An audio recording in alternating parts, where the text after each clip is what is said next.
para enjoy sa pag-iipon. Una is understand the pay now principle. Alam mo kaya hindi tayo nag-iipon or kung nag-iipon man tayo, sa simula lang tayo talaga marunong and then nakukuha natin ito kasi hindi natin naintindihan yung future ng ating pag-iipon, yung benefit ng ating pag-iipon.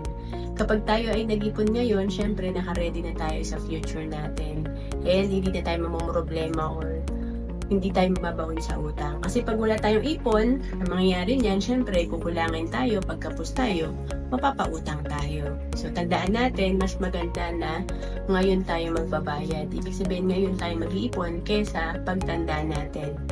Kasi pagtanda natin, pwedeng mahina na tayo at wala na tayong trabaho. So, mas mahirap ang mag-ipon. And then, pangalawa, see yourself 5 to 10 years from now.